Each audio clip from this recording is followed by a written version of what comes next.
నమస్కారం. ఇటీవలి కాలంలో జ్యోతిష్యం చెప్తున్నప్పుడు ఒకటి రెండు జాతకాల్లో ఇది గమనించాను. సన్యాస యోగం ఉందని.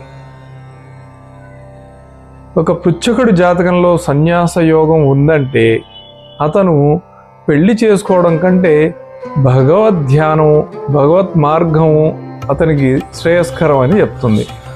సాధారణంగా ఇది ఎలా తెలుసుకోవాలో మీకు చెప్తాను. జీవితం ఒక ప్రయాణం. ప్రతి ఒక్కరికి వారికి భగవంతుడు నిర్దేశించిన ధర్మం వేరు. కొందరికి వివాహం, కొందరికి కుటుంబం, కొందరికి సన్యాసం, అంటే భౌతిక బంధాల నుండి విరక్తి చెందడం మంచిది అని జ్యోతిష్య శాస్త్రం చెప్తుంది.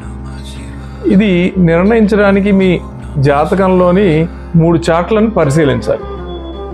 ఒకటి లగ్న కుండలి, అంటే మన జన్మ జాతకం. D3 వంశ సొంత కుటుంబ చక్రం. D9 నవాంశ చక్రం, అంటే ఇది వివాహం, ధర్మం, ఆధ్యాత్మిక పంథాన్ని సూచిస్తుంది. ఈ చార్టుల్లో ముఖ్యంగా చూడాల్సింది 2 గ్రహాలని, శని మరియు చంద్రుడు మధ్య ఉన్న సంబంధం. ఈ 3 చార్ట్లు అంటే D1, D3, D9 వీటిల్లో చంద్రుడు శని కలిసి ఉన్నా, లేదా శని చంద్రుడిపై దృష్టి సారించిన, అంటే శనికి ప్రత్యేకమైన దృష్టులు ఉంటాయి కదా, 3, 7, 10వ దృష్టులు, అప్పుడు సన్యాస యోగం బలంగా ఉంది అని భావించవచ్చు.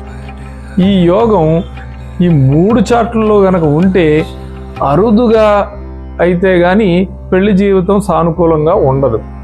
అలాంటి వారు ఆధ్యాత్మికతనే తమ నిజమైన మార్గం అని చెప్పి అనుభవిస్తూ ఉంటారు.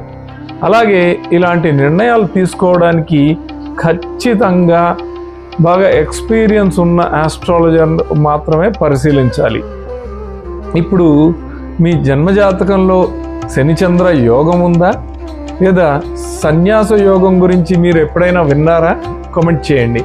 ఇలాంటి మరిన్ని ఆధ్యాత్మిక లోతైన జ్యోతిష్య సూత్రాల కోసం ఆస్ట్రోవేద క్రియేషన్స్ను సబ్స్క్రైబ్ చేసి ఫాలో అవ్వండి.